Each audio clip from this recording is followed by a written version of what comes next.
that was bright. My name is Anna Brusutti, and I am very, very pleased to welcome Professor Naficy here.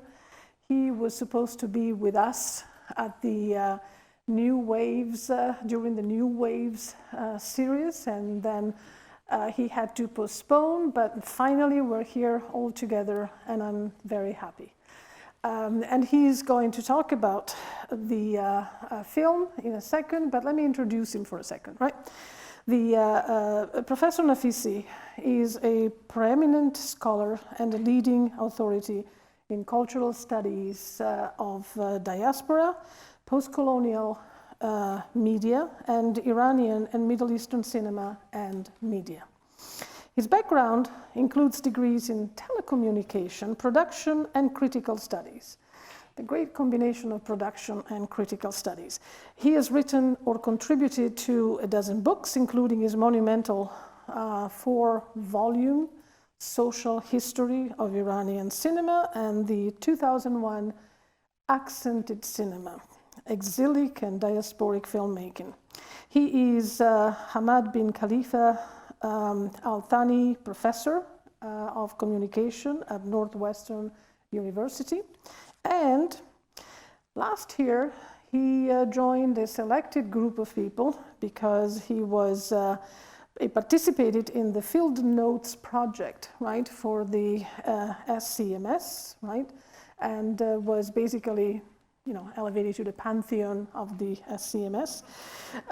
He also has started 2 festivals in his spare time, obviously. The Los Angeles and Houston Festival of Iranian Cinema. And as I was saying, my favorite tidbits of his career, he has made a film on Beethoven titled Triumph Over Silence. Derived also, my understanding is from the notes that Beethoven left, right, on his own losing of his hearing, of his senses. So he is an incredibly eclectic and wonderful person, and I'm so glad that he is here tonight with us. So, yes, please. Thank you very much for that effusive introduction, and I'm glad that you guys are ditching the presidential debate to come here instead, and I hope that what we will tell you is more interesting. So the film we've just seen by Jafar Panahi, right? I mean, the part of the so-called Iranian New Wave, right? I mean, and he was an assistant to Abbas Kiarostami at the beginning of his career and became a bit of his protege. He came to fame. I mean, the film that really brought him to the attention of the international community was White Balloon from 1995. And basically, he has a menagerie of prizes from all over the place. He has the Golden Leopard from Locarno, the Golden Lion from Venice, and the Silver Bear from Berlin for those 3 films, The Mirror, The Circle, and Offside. So this is an incredibly important and extremely, you know, sensitive observer of Iranian society. You might want to talk a bit about why he was arrested, right, and what are the implications of making films that are rejected by a regime in Iran? Yeah. Before doing that, let me just say, since you brought up the Kiarostami mastery and the fact that Panahi worked with him, to say something, to make a bit of an analogy between the Iranian art house films after the revolution and the NeoRealist school of filmmaking in Italy. Of course, these were 40, 50 years apart or more. But it's instructive to make a very quick comparison. In both of the NeoRealist and Iranian art house films are geographically bounded. Right. The Italian NeoRealist films were shot in Rome for the most part. And in the case of Iranian films, the art house films, and a lot of them are taking place in the cities, but some of them also in the country, away from the hustle and bustle of cities. The second the characteristic of both these schools is that they are temporarily bounded. The NeoRealist films were basically from the war era to 1951, small period of time. And these films were made about that period, in that period. Same thing with the Iranian art house films, were made after the revolution, from 1979 onward. And many of them are dealing with those topics. They're not going back to history or to dealing with other things. They're dealing with contemporary times. The third characteristic is that the existence of certain masters. In the case of the Italian NeoRealists, you have De Sica, Zavattini, and so on and so forth. And in the case of Iranian new art house films, you have Kiarostami. So the impact of these masters on the disciples, which is the fourth category. If you have masters, you have to have disciples. And so you have people like Obadi or Panahi or Rasulov and other filmmakers who are sort of the disciples of these leaders. And lastly, which is a point that we will talk about more in the course of our conversation, is the formation of certain rules of aesthetics, of narrative, storytelling, and so forth, that really makes these films to stand out. Let me just point out something, since you brought up this idea of place and location. Kiarostami has ended up making films abroad too, in Japan, right?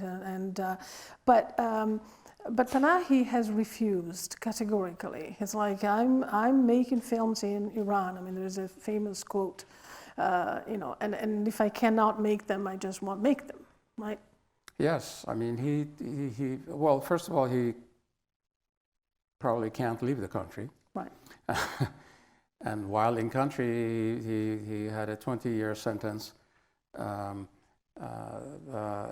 he mentions in the film, against him making films, against him doing interviews with the media abroad or at home, and 6 years additional jail term. And during this film, he's waiting to hear the result of his appeal to the court. Right. So he's basically, in a way, he is an internal exile. Right. He can't leave the country and he can't make films. So what is he going to do? Right. And that's, but you were saying before that there is an underground filmmaking collective, right? Or not a collective, but filmmakers, right? Making films in a surreptitious way, and then the old flash drive in the cake strategy. How do they get them out, right? How do they get them out of the country as well? You can see the sneakiness of the Iranian filmmakers in that first episode of this film, where they're talking about various mysterious things on the phone, and everything is nebulous, everything is ambiguous. Somebody's doing something to somebody, and it's just the way people learn to communicate. And a lot of information is being communicated, except you have to know the evasive. Right. And coded language that people use. So yes, underground filmmaking, that's a good point to bring up, because really a lot of people who learn or who watch Iranian films, they get the impression of a kind of a monolithic film culture and film world, because a lot of the films that come out of Iran belong to the art house category, while in Iran there are it's a very diverse filmmaking industry. You have from state-supported films to popular films to all kinds of other films, including the underground. The question about the underground films, I think, is really important, then I should go into it a little bit because it applies to this film in particular, of course. Underground filmmaking means filming without the mandatory official permit. In Iran, after the Islamic Revolution, you had to have a permit for your script summary. If that was approved, then you go write the damn script. Then you submit the names of the cast for approval. Then you hand in the screenplay for review. If that was approved, then you go and shoot your film. Then you submit your rough cut.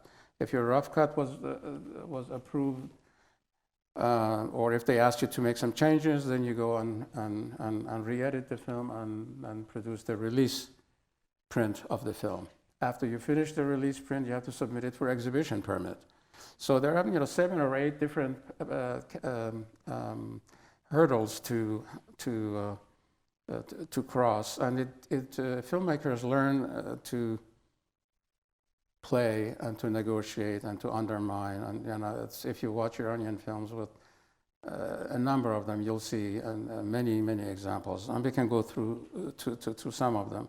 It also, underground filmmaking means working without official supervision. Oftentimes, to make films, you have to have a government minder to go with you on location, whatever you're shooting, to make sure that the behavior of the cast and crew on the set is not immoral, that the women are veiling themselves properly, their alcohol is not being drunk, and those sort of things. As it should be. Huh? Right. Yes. Just kidding.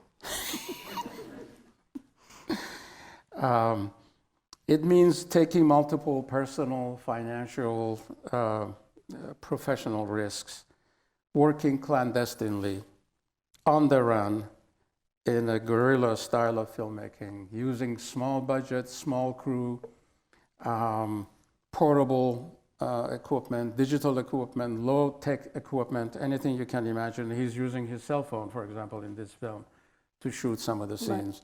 Right. Using informal private exhibition of the film at home, and exporting of the footage of the film or the entire film abroad for exhibition abroad. And that's how he hid his edited film in a thumb drive inside a birthday cake and sent it abroad to the Cannes Film Festival. As such, you could say that the underground film is both locally, deeply local, that is, and also deeply international. That's right. And the localness of it in Iran is that it is very interstitial. It's very, falls between the cracks of the system. And they deliberately want to fall in the cracks. They don't want to stand out and be noticed and be harassed and thrown into jail. Lastly, I suppose that the last 2 things I'm going to say became a long thing, was that thematically, underground films really often deal with taboo subjects, whether they are oftentimes political topics.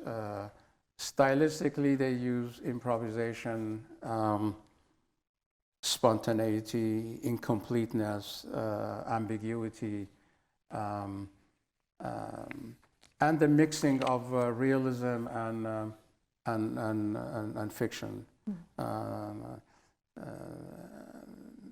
and all kinds of other avant-garde, like self-reflexivity in this film. He's constantly talking to his cameraman, back and forth. Right. He's not supposed to, he's not supposed to direct the film, right? So when he says cut, the cameraman says, "You can't give me cut, because that's the director's job." And then, they go back and forth, making fun of a very serious business that they were having to work under. So I think the kind of sense of humor in the film is, I think, also a kind of something that Iranians are good at and take pride in being able to diffuse and undermine everything and every authority that you can imagine. And it's also the way that they can actually live in a very difficult situation. But the artfulness of life is, you can see in this film, the complexity and artfulness of daily existence this film embodies those tensions. And those tensions and artfulness are what gives you your life a kind of agency.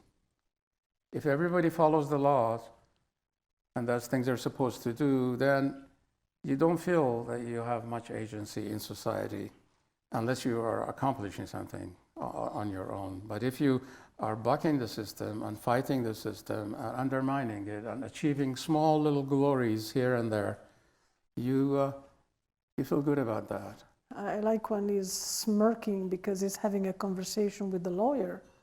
And she's saying, well, you might be able to cut down, the sentence. And it's like, well, I don't want to go to jail. I mean, basically, why do I have to go to jail for this? It's like, oh, but, we can, well, they're never going to cancel, they're never going to, but, and it's grotesque, it's completely surreal. Because it's somebody is discussing the fact that you are going to be lucky if you go to jail for fewer years than what you were supposed to be sentenced to for what, for making a film. And I was thinking about the second film that he makes after he's not supposed to make films, right? Is the closed curtain that he made at his beach house, and so with closed curtains. I mean, obviously because they couldn't see them. And when it was premiered at the Berlin Film Festival, they received a note from the government saying that, as you know, a license is needed to make films in this country. So far, the Islamic Republic has been patient. So the reprisal, of course, the constant threat, right, for against the possibility of free, expression. I mean, is constantly there. I thought such an ominous line. And other, of course, directors were blocked, were prevented from doing things. But let me just talk a little bit about the film specifically, right? I mean, I mentioned this is kind of a nothing happening film. And yet, everything is going on. I start laughing at the moment when I see him having breakfast, because I know that he's going to, he's going to get a call and he's going to say something like, "Oh no, don't talk. Just come over. Can can you come over? No, just come over. Don't talk." Right? I mean, the idea, and from that point on, he continues, right, to kind of try to direct his life in this way. So the nothing happening film actually refers to all the most important milestones in his career, right? The 3 films that really put him on the map, and you see little tidbits, right? It's also, at the same time, he's sitting there having his breakfast. Right. For those who haven't seen what Iranian breakfast looks like, although this is not typical necessarily, but it's a mundane, daily activity that he shows us all alone sitting there and having his breakfast. Where the hell is his family? His family is with his mother, right? Because they can go to his mother, and he can't. And actually, he couldn't send. He couldn't go. He was supposed to go to Toronto, I think, to show his film. He couldn't go, so he sent his wife and daughter to go and represent the film there. So yeah, they could go out, but he couldn't go out. The cameraman, Mirtahmas, also was able to leave the country. We had a conference with him in Edinburgh a few years back, but he, as a director, could not. So what this film is about is not just trying to make a point about not being able to make a film, but it's also reaffirming the firm collaborations that he has had, the friends, the supporters, the international pressure. You can hear, right, all the phone calls about international pressure. This is when they might relent if that is going on. Also, he questions the artifice itself, which is part of his work. I mean, the constant self-reflexive moments, right? The kid who takes off her cast and he says, well, maybe I should stop doing this. I mean, I have to have a moment of truth, a moment of reality, right? And he just gets up and compares that to his film. Or the unforeseen gesture by the actor, right, in that terrible moment. I've seen that film, and it is uncomfortable. That's one of the most uncomfortable moments in the film, when he is humiliated in front of the woman that he loves, and that's when, after that moment with the unforeseeable gesture, we see the iguana doing all the unforeseeable, right, moments of crawling around. Can you talk about the iguana? It's my favorite character. Yeah, it's an amazing scene, the iguana. I mean, my interpretation of the iguana scene is that, in a way, the iguana is Panahi. Here's a soul, odd looking individual in this household, and who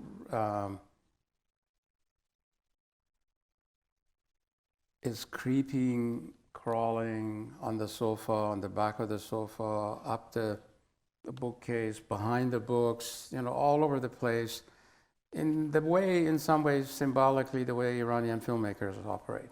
The filmmaking is not a straightforward operation. It's full of sinews and dead ends and sideways and byways and so forth. And in a way, he is, the iguana is him. It's a filmmaker who goes against the grain and who stands out. And I have to also say that this film was made during the time of in 2009, when Ahmadinejad was re-elected to be president of Iran in what turned out to be a rigged election. So there was a lot of demonstrations against. And we can hear, right? I mean, not only on the phone, the guy saying there are lots of people, out in the streets, but also there is almost this ominous sense of, strange noises coming from the construction site, right? Yeah, those noises are part of what the film describes as a Wednesday celebration. It's a particular celebration in Iran that takes place, sort of like Halloween in this country, once a year, during which people do a lot of fireworks. Huge, elaborate fireworks in public squares, and also the kids in the streets in their own neighborhoods, use fireworks of smaller scale, right, to frighten everybody else and so forth. So it's hard to. So it's sort of mixing the fireworks with the 2009 demonstrations, which were momentous after the revolution. Almost a revolution, mini revolution by itself took place, and he stayed put, nevertheless. But after that, it was a more liberal president was elected, so maybe it did have an effect. So Panahi was, since you mentioned the revolution, he was a kind of a teenager when the revolution took place, right? Yeah. 79. Yeah. So he grew up with that. He even served in the army. He was actually captured by the Kurds. He was imprisoned. And so Panahi then comes out of those experiences, and in his films, he kind of is working through some of these issues. Could you talk a bit about what he's doing when he is following children, for instance, right? I mean, some of his early films are about children. Right.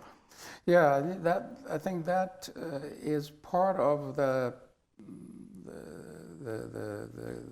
art house cinema aesthetics, the use of children as the protagonist of the films, and the use of non-actors, right, and the use of colloquial dialogues, not the scripted dialogues, and so forth. The children became important partly because of the women's problems, so to speak, after the revolution, where the dictates of the new government was that women had to veil themselves from in public from men, and had to wear a veil that basically you've seen in Iranian films, head to toe cloth that they wear, and they should not show bare legs, they should not be active on bicycles. I mean, all of these rules, they should not show, they should not, even in some of the films, the shot, when you have shot, reverse shot, you should not have a shot, reverse shot that involves a desirous look between the two. You should not have male and female touching each other if they're not married to each other. So the Iranian artists, the filmmakers, have devised all kinds of elaborate ways of implying touching without actually touching.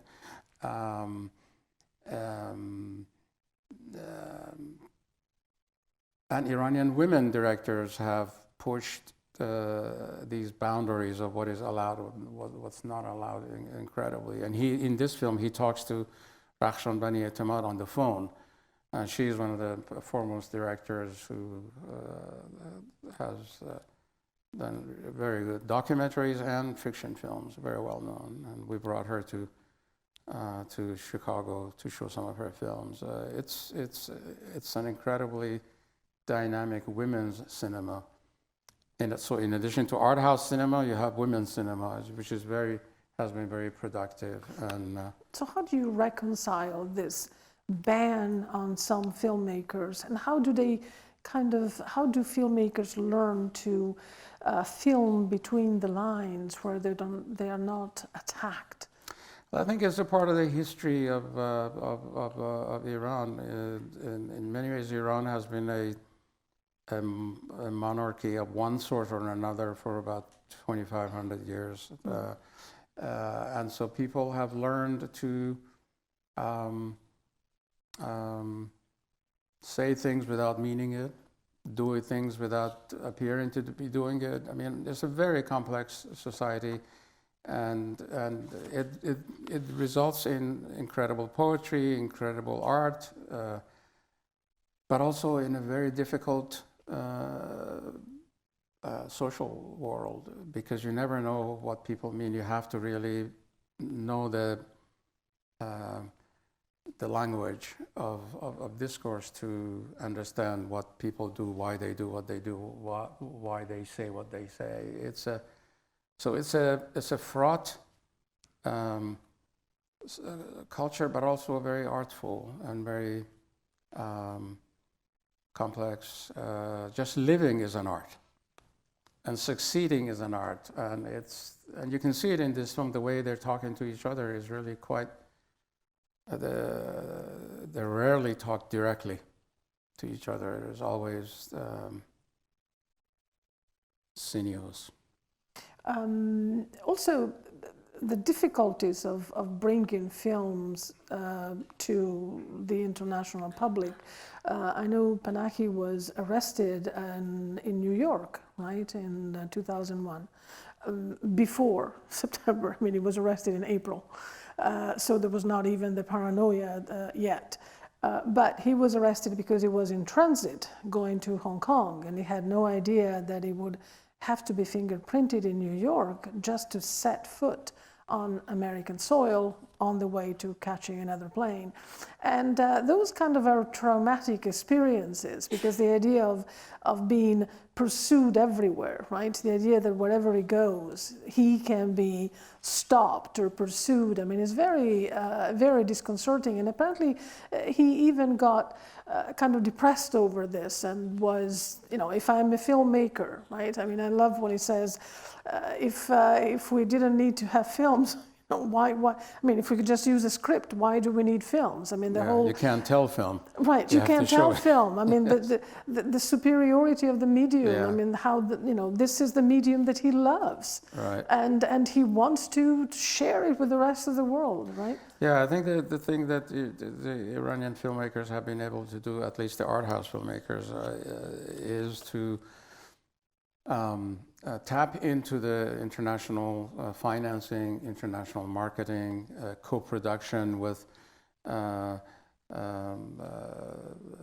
global television, Right.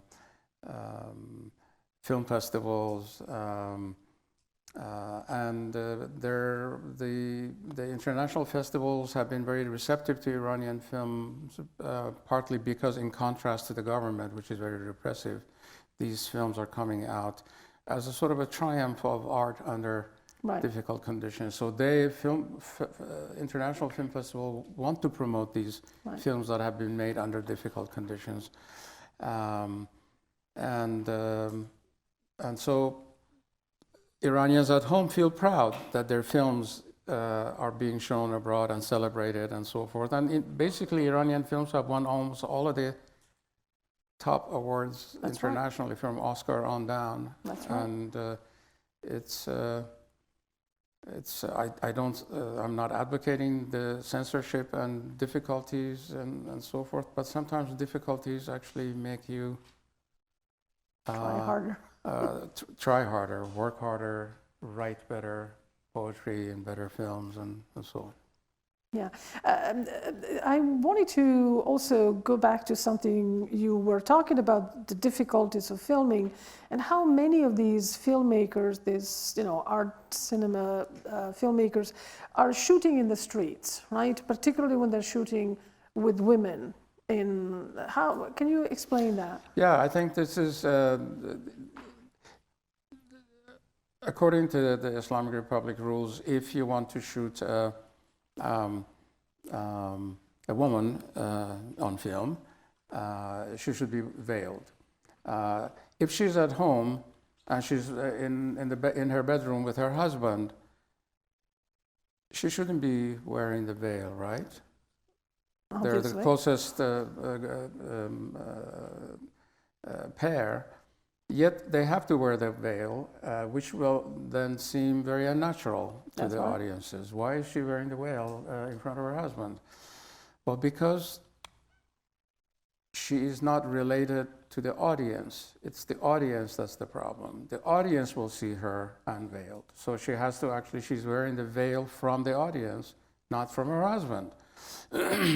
So, as a result, a lot of filmmakers, including Panahi, have shot much of their films in the streets, in public, where women wearing the veil is naturalized. That's the law. You have to do this, and so everything's okay.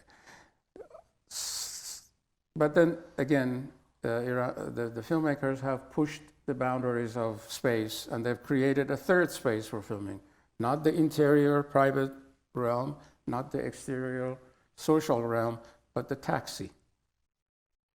Inside the taxi. You call it Kiarostami's film, Taste of Cherry, The Wind Will Carry Us. Look at Panahi's Taxi. Look at 10. There are so many films made by Iranians in taxis, because taxis are in between places. They're both a private space, but also in the public view. And so, again, when there's limitation, I think it forces people to find, filmmakers to find ways of expressing what you need to express differently. And so, and Iranian women directors also have pushed these limitations to create, aesthetic, beautiful, and meaningful film. And filmmaking in before the revolution was in many ways, except other than art house filmmaking, cinema was in many ways was abhorred as an immoral profession, because a lot of the pre-revolution films were filled with song and dance routines and and very leering exhibitionist filming and performances and so forth. But after revolution, cinema in many ways has been cleaned up, so to speak, and maybe too cleaned up. But that has actually allowed the women to come in force, and for cinema to gain prestige as an art form and not just as a commerce, as a cheap, immoral commerce for making money. Although that cinema also exists. There is a popular cinema, but you don't have the song and dance and naked women and so forth. But you have popular stories, popular action, violence, chases, those sort of things. Speaking of violence, I mean, Professor Debashi at some point said that violence in Panahi's films is like a ghost. And I always like that quote. The idea that violence seems to be always there. It's psychological violence, is political, it's social violence. It seems to be there against women. I mean, he often has women as protagonists or co-protagonists of his films. But you never see it. It's off screen, but it's even more kind of has penetrated the fabric, right, of whatever he does. And I thought it was very interesting. Yeah, I mean, in this film, the threat of the state is overpowering, and the state is not there. We don't see a policeman coming to his door and say, "Stop filming." Right. And yet, it's in every conversation, in every action, in every telephone call. Right. The state is there. Right. Somebody's listening. And of course, in our age, with the social media and internet and so forth, we are very well aware that somebody is watching us. It may not be the state necessarily, although that might be as well, but the people who want to pitch commercials to you, products to you, and so forth, constantly want to know, I will allow you to use this website if you give me access to all your phone, all your emails, all your photographs, and so forth. And if you don't, then you can't use this website. So we have our own form of surveillance in this country, which is perhaps even worse than the political surveillance that the Iranians had, because you could do certain things without anybody knowing about it. But now, with because of the pervasiveness of technology and the way it has infiltrated itself into the fabric of our lives, into every second of our lives, just even at the beginning of this film screening, the host asks you to put away your cell phones and so forth. It's everywhere with us, and somebody is always at the other end. So I think the day will come, and has come already, where people will take evasive actions and get off Facebook and Twitter and so forth. And I wish somebody would get off the Twitter. Since you brought up the issue of surveillance, how in general, or in particular, or in detail, how do these directors get their films abroad, besides the cake? I'm sure nobody can send cakes anymore, anywhere, right? I mean, that's gone. Well, nowadays, with Vimeo and other things, you can send stuff out, without having to move anything. But at some point, he says everything is censored, right? I mean, he opens the computer, and there are no websites that he can access, except and the ones that he can, he doesn't want to access. That's right. It's a cat and mouse game. But they can send their films to international festivals. Really, that's the main. And there are certain distributors who are interested in Iranian films, like Women Make Movies, or Third World Newsreel, or other film distributors who legally obtain films and distribute them internationally, and they're doing quite well. But I think internet has become a major source of distribution for them. They are under attack, of course, and the government harasses them, but you can always get away with. Oh, ask my students. I mean, it's like, There you go, yes. they can do stuff. Incredible. But the also what I think is interesting is how by smuggling or selling or entering the world of festivals, festivals have acquired the role of the protectors in some way, right? I mean, by making these filmmakers well known. I mean, Kiarostami is somebody who can get away with stuff, for instance. I mean, in his film, when he made the film 10, he said, if I had to cut everything that they told me to cut, I would have called it 6. Because, everything had to go. Yeah. But he manages to keep, things in his film. He was criticized in some ways often for kind of, trying to make its way through this very dangerous world. But on the other hand, I mean, his films are seen, and I mean, that's the safety valve for them. If you make a name for yourself and your film is being shown in festivals and so forth,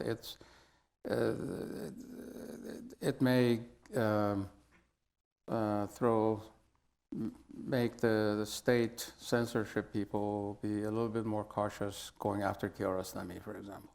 They may go after somebody else who's lower in the fame department.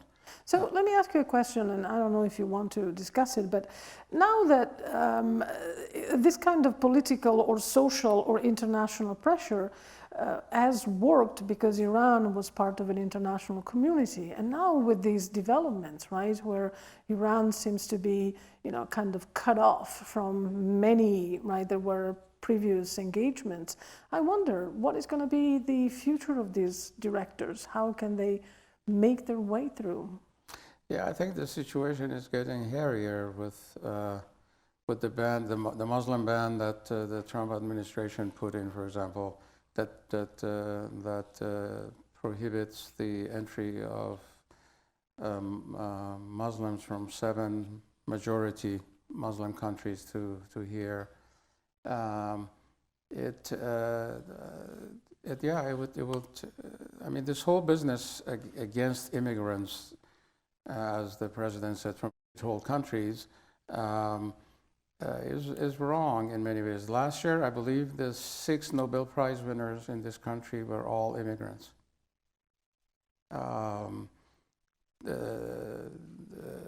This country, the CEOs of a number of major corporations in this country, including Uber and eBay, for example, are Iranians.